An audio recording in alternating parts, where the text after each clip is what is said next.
Hello दोस्तों, प्रक्षेप्य गति projectile motion कक्षा 11वीं की क्लास में आप सबका स्वागत है। आज हम दो विमीय गति टू डायमेंशन मोशन का एक नया इम्पॉर्टेंट टॉपिक प्रोजेक्टाइल मोशन पढ़ने जा रहे हैं। तो प्रोजेक्टाइल मोशन क्या होता है, इसमें हमें क्या क्या कंटेंट पढ़ने हैं, इसको हम आज समझने की कोशिश करते हैं। तो प्रक्षेप्य गति में हम क्या क्या टॉपिक्स को कवर करने जा रहे हैं। हम प्रक्षेप्य गति की परिभाषा पढ़ने जाएंगे, प्रक्षेप्य का पथ कैसा होता है यह देखेंगे, उड्डयन काल क्या होता है, अधिकतम ऊंचाई क्या है तथा क्षैतिज परास का फॉर्मूला निकालेंगे। यह सभी व्यंजक बहुत ही इम्पॉर्टेंट है कक्षा 11वीं के परीक्षा पॉइंट ऑफ व्यू से तथा नीट एवं आईआईटी की जो परीक्षा देना चाहते हैं उनके लिए तो यह अति महत्वपूर्ण है। इस साल भी हमने नीट की परीक्षा में देखा है, डायरेक्ट प्रश्न इस टॉपिक से आया हुआ था जिसमें हमें सूत्र इसका पता होना चाहिए, तब यह क्वेश्चन आपको आसानी से बन जाता है। तो चलिए हम अब प्रक्षेप्य की परिभाषा को समझने की कोशिश करते हैं।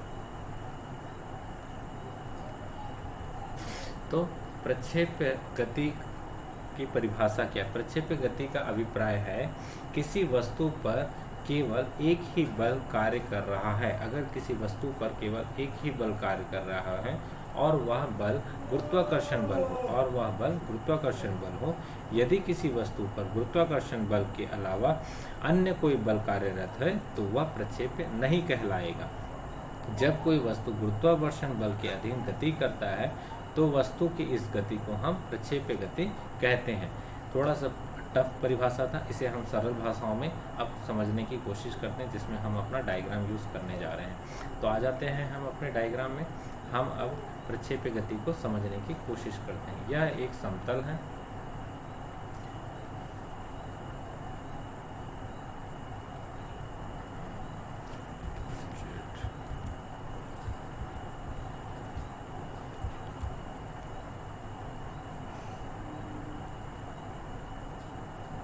मान लेते हैं यह निर्देशांक 0, 0, 0 का निर्देशांक 0, का निर्देशांक है। हम किसी ऑब्जेक्ट को, हम किसी पत्थर को यहाँ से इस तरह से फेंकते हैं और यह क्या करता है, इस तरह का पाथ गमन करते हुए इस तरह से धरातल में वापस गिर जाता है। मान लेते हैं इसका जो वेग दिया गया है, जो शुरू में वेग दिया गया है वह इसको वेग दिया गया है u वेग दिया गया है। कितना वेग दिया गया है इसे? हमने इसको वेग दिया है u वेग दिया है और यह क्षैतिज के साथ थीटा कोण बनाता है। यह क्षैतिज के साथ थीटा कोण बनाता है। जब हम इसे इसके घटकों में विभाजित करते हैं, जब हम इसके घटकों में इसे विभाजित करते हैं तो हमें दो घटक मिलेंगे। एक मिलेगा क्षैतिज घटक, एक मिलेगा हमें क्षैतिज घटक और एक मिलेगा हमें ऊर्ध्वाधर घटक। क्षैतिज घटक, ऊर्ध्वाधर घटक, क्षैतिज घटक, ऊर्ध्वाधर घटक, क्षैतिज घटक, ऊर्ध्वाधर घटक, क्षैतिज घटक, ऊर्ध्वाधर घटक, क्षैतिज घटक, ऊर्ध्वाधर घटक, क्षैतिज घटक, ऊर्ध्वाधर घटक, क्षैतिज घटक, ऊर्ध्वाधर घटक, ऊर्ध्वाधर घटक, क्षैतिज घटक। इस तरह से हमें यह मिलेंगे। अब इसकी दिशा दिखा देते हैं।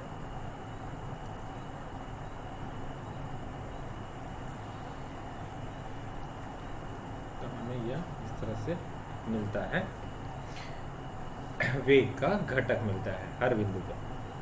ये इस बिंदु पर घटक हो गया, या इस बिंदु पर हो गया, या इस बिंदु पर, या इस बिंदु पर, या इस बिंदु पर, या इस बिंदु पर। यहाँ पर हम बोलना चाहें तो इसका घटक क्या हो जाएगा, u cos थीटा, और ये हो जाएगा आपका u sin थीटा।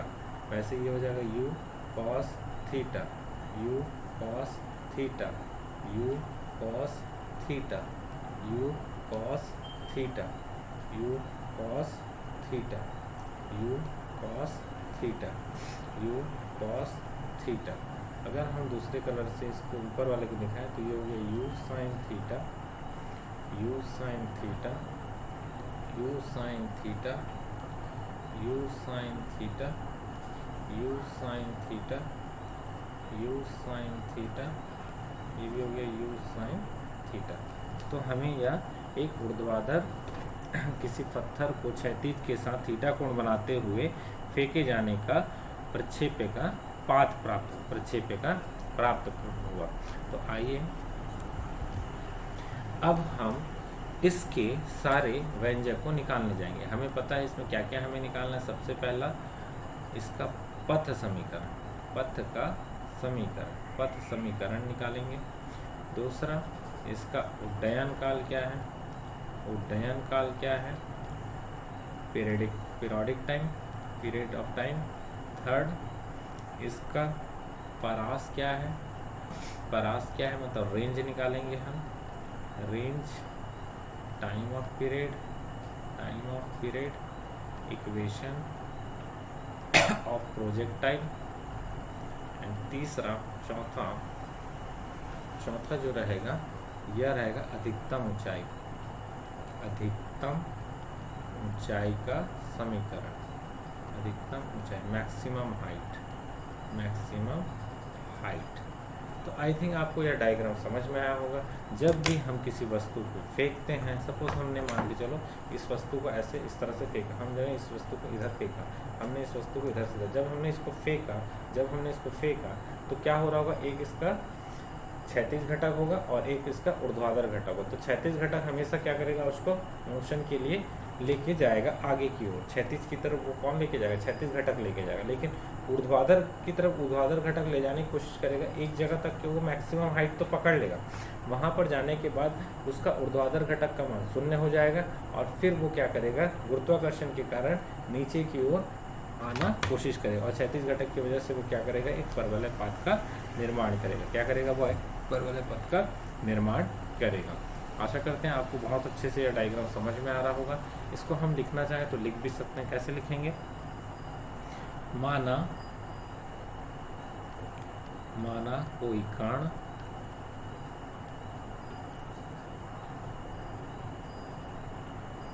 को क्षैतिज से थीटा कोण बनाते हुए u वेग से ऊर्ध्वाधर ऊपर की ओर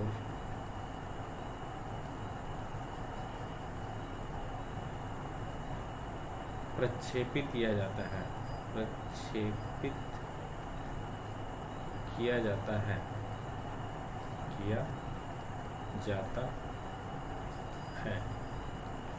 वेग u के घटक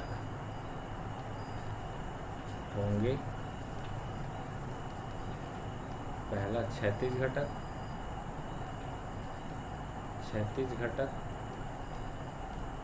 क्या होगा, u cos थीटा। दूसरा ऊर्ध्वाधर घटक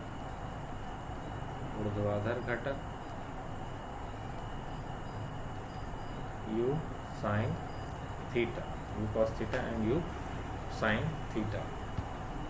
ठीक है। क्षैतिज घटक क्या होगा, हमेशा 0। क्षैतिज में त्वरण, अब तो देखते हैं त्वरण क्षैतिज 0 होगा, लेकिन ऊर्ध्वाधर जी गुरुत्वीय त्वरण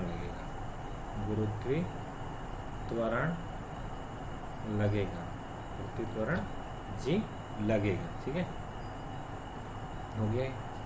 अब आते हैं माना किसी बिंदु, किसी समय t पर कण की स्थिति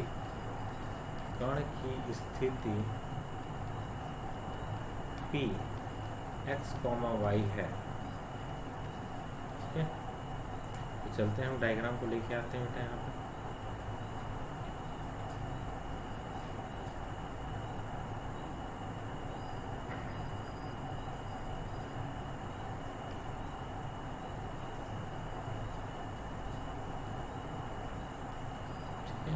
हम क्या करते हैं, यहाँ पर एक पॉइंट ले लेते हैं P, यहाँ पर एक पॉइंट ले लेते हैं P, क्या ले लेते हैं पॉइंट P, या फिर हम नया डायग्राम ही बना लेते हैं, व्हाट्सएप बन जाएगा।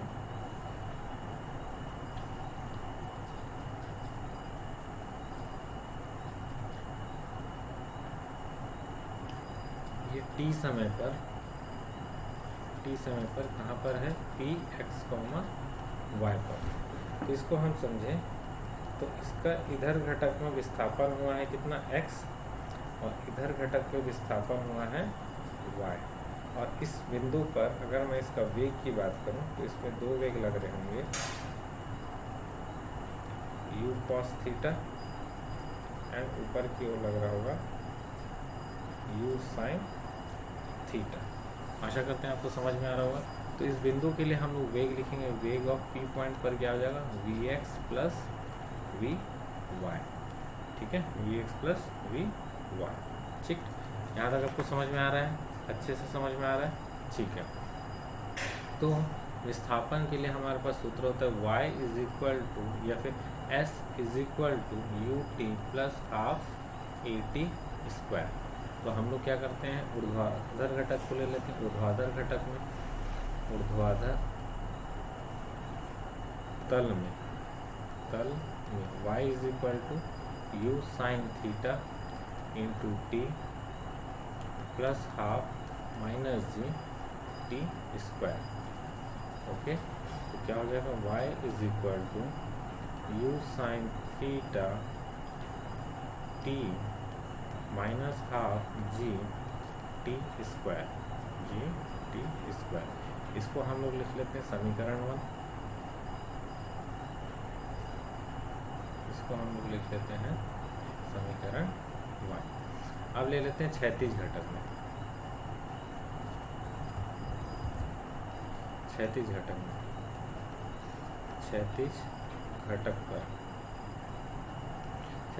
पर क्या हो जाएगा, x is equal to u cos theta t plus half, शून्य इसमें लग रहा है त्वरण, और टी स्क्वायर। तो क्या हो जाएगा, x is equal to u cos theta into t. इसको थोड़ा सा रिजॉल्व करें अगर हम, तो हमको क्या दिखेगा, t is equal to x upon u cos theta, t is equal to x upon u cos theta, समीकरण 1, समीकरण 2। तो हम क्या करते हैं, t का मान समीकरण 2 से 1 में रखने पर, t का मान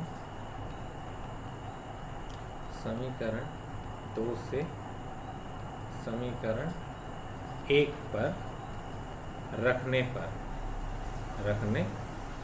क्या हो जाएगा तुम्हारा, y is equal to u sine theta x upon u cos theta minus half g into t square, x upon u cos theta का स्क्वायर। तो क्या हो गया फॉर्मूला का solution, y is equal to u x tan theta, या u काट भी सकते हैं, तो अपना u तो हट ही गया है, क्या हो जाएगा, x tan theta minus half g x square upon u square cos square theta. तो ये बहुत ही इम्पोर्टेंट फॉर्मूला हमारा क्या हो गया, आपका प्रूफ हो गया, प्रक्षेप्य गति का समीकरण का सूत्र क्या होता है, या इसको बोल सकते हैं प्रोजेक्टाइल मोशन का। आपको अगर सूत्र की उत्पत्ति करने आया है तो हम इसको इस तरह से कर लेंगे बेटा, ठीक है। तो आशा करते हैं आपको प्रक्षेप्य गति का समीकरण का सूत्र समझ में आया होगा। अब हम इसमें बात करेंगे इसके उड्डयन काल की। आइए हम बात करते हैं इसके उड्डयन काल की। तो अगर मैं बात करूं, इसी चित्र को लेके चलते हैं और हम बात करने जा रहे हैं उड्डयन काल को। जब मैं बात करूंगा, उड्डयन काल निकालना है मेरा। अब जब मैं बात करने जा रहा हूँ उड्डयन काल क्या है इसका, उड्डयन काल क्या है, मतलब टाइम ऑफ फ्लाइट, या फिर बोल सकते हैं टाइम ऑफ पीरियड, उड्डयन काल इसका क्या है। तो मान लेते हैं इसको जब फेंका गया है और ये वापस आया है, तो 0 टाइम से लेकर t समय तक क्या आया, t इज इक्वल टू 0 से लेकर t टाइम में, t is equal to capital T time में पहुँचे। तो हम इसके लिए कौन सा घटक ले लेते हैं, हम इसके लिए घटक ले लेते हैं ऊर्ध्वाधर घटक पर, ऊर्ध्वाधर तल में, ऊर्ध्वाधर तल में हम लोग क्या लेते हैं, S is equal to u t plus half a t square. तो एस इज इक्वल टू क्या हो जाएगा, हमको पता है जब ऐसा फेंका गया और वापस ऐसे ही आया तो विस्थापन क्या हो गया, विस्थापन या डिस्प्लेसमेंट कितना हो जाएगा आपका, ज़ीरो हो जाएगा। इसलिए हो गया ज़ीरो इज इक्वल टू, ऊपर फेंका गया तो वेलोसिटी क्या था, you sine theta, you sine theta. मान लो पूरा आना जाना का टाइम लगा कैपिटल टी प्लस हाफ, इसमें क्या हो रहा है, ऊपर जाते हैं वेलोसिटी कम हो रहा है, नीचे आते हैं वेलोसिटी बढ़ रहा है। कौन कम कर रहा है, minus gravitation acceleration into t का स्क्वायर। तो zero is equal to u sine theta into t minus half g into t square. इसको जब सॉल्व करेंगे तो t is equal to u sine theta upon two u sine theta upon two g, two u sine theta upon g, u sine two u g. तो ये अपने को क्या मिलेगा यहाँ पर, सूत्र का उत्पत्ति हो गया, two u sine theta upon g, two u sine theta upon g. ठीक है, तो आशा करते हैं आपको यह भी अच्छे से समझ में आया होगा। आशा करते हैं हम बिल्कुल कि आपको ये बहुत अच्छे से समझ में आया होगा। तो ये हमने कौन सा क्षेत्र निकाल लिया, ऊर्ध्वाधर तल, मतलब टाइम पीरियड किसी वस्तु को जब ऊपर फेंका जाएगा और वो वापस आया हमारे हाथ में, जैसे मैंने इसको फेंका और ये मेरे हाथ में आया, तो इसको टोटल कितना time period, t is equal to two u sine theta upon g. अब हम नेक्स्ट डेरिवेशन में बात करने जा रहे हैं कि उसने कितना तल, कितना दूर, क्षैतिज तल में कितना दूर तय किया, मतलब हम निकालने जा रहे हैं परास। नेक्स्ट हम निकालने जा रहे हैं इसका परास, परास, परास। तो अगर हम बात करें, जब हमने इसको फेंका यहाँ तक आया तो मान लो ये आर डिस्टेंस ट्रैवल किया, कितना डिस्टेंस ट्रैवल किया, आर। तो डिस्प्लेसमेंट क्या हो जाएगा इसका, आर। विस्थापन कितना हो गया इसका, विस्थापन हो गया। अब तो हम लोग लिख लेते हैं क्षैतिज तल पर, क्षैतिज तल पर, क्षैतिज तल पर S is equal to u t plus half a t square. बहुत ईजी हो गया, एस क्या हो गया तुम्हारा, R is equal to u क्या हो गया, यू कॉस थीटा, क्योंकि वेलोसिटी कौन सा था इस तल में, यू कॉस थीटा। टाइम मेरे को पता, वही पूरा टाइम पीरियड लग गया, तो two u sine theta upon g plus half, acceleration क्या लगता है, जीरो, और ये हो गया टी का स्क्वायर। तो कितना हो गया, R is equal to two sine theta cos theta और यू स्क्वायर अपॉन जी। तो क्या आ जाएगा तुम्हारे पास, u square sine two theta upon g. तो इसके सूत्र की उत्पत्ति हुई, R is equal to u square sine two theta upon g, upon g. तो आप देख सकते हैं क्षैतिज पर हम एक ही फॉर्मूले को पूरे में रखे हैं और उससे क्या कर रहे हैं, हम इसको सॉल्व करने की कोशिश कर रहे हैं। आशा करते हैं आपको भी एक ही फॉर्मूला याद करना है और उसी से बार बार क्या करना है, सारे सूत्र की उत्पत्ति करनी है। अब हम आते हैं लास्ट सूत्र पे। लास्ट सूत्र क्या है इसका, अधिकतम ऊंचाई का सूत्र निकालना। क्या निकालना, अधिकतम ऊंचाई का सूत्र निकालना। तो फिर से हम आ जाएंगे ऊर्ध्वाधर तल में। हम कहाँ पर आ जाएंगे, ऊर्ध्वाधर तल में, ऊर्ध्वाधर तल पर। हमको पता है जो पूरा टाइम पीरियड लगा है इसको वापस आने में, उसका आधा टाइम लगेगा इसको ऊपर जाने में। तो क्या हो जाएगा formula, S is equal to u t plus half a t square, मतलब आधा गया मतलब सबसे मैक्सिमम हाइट टच किया, H max is equal to u sine theta, आधा डिस्टेंस मतलब क्या हो गया, half into time period plus half minus g into half into t square, half into t square, half into t square. अब हम इसमें value रख देते हैं, तो H max is equal to u sine theta into half into two u sine theta upon g plus half के इसको minus कर दो, minus half g two u sine theta upon g का होल स्क्वायर। इस तरह से हमको यह फॉर्मूला मिला। अब हम क्या करने जाएंगे, इसको हम सॉल्व करने की कोशिश करते हैं। अब हम इसको क्या करते हैं, सॉल्व करने की कोशिश करते हैं। इसके अलावा मेरे पास एक सीधा सा एक और फॉर्मूला होता है, v square is equal to u square plus two a S. सबसे ऊपर गया तो वेलोसिटी हो गया 0 एंड यू साइन थीटा से इसको मैंने ऊपर फेंका है का स्क्वायर प्लस 2 एक्सेलरेशन माइनस जी लगा और एस क्या हो जाएगा, एच मैक्स। तो यहाँ से क्या निकल जाएगा, एच मैक्स का वैल्यू निकल गया, क्या आ जाएगा, you square sine square theta upon 2g। तो देख सकते हैं हम उसको भी सॉल्व करेंगे तो सेम आएगा, और अगर इसको भी सॉल्व करेंगे तो सेम ही आएगा। तो हमको तो क्या है, डेरिवेशन उतना ही काम का चीज़ है जितना हमारा फॉर्मूला अपने को निकालने में इजी हो। तो हम इसको क्या किया, थर्ड सूत्र से निकाल सके। तो आप सब देख सकते हैं कि हमने सारे जो प्रक्षेप गति के सूत्र थे, सारे प्रक्षेप गति के सूत्र थे, उसको हमने एक जगह निकाल लिया। आशा करते हैं आपको प्रक्षेप गति से बहुत अच्छे से समझ में आया होगा। ये रेस क्लासेस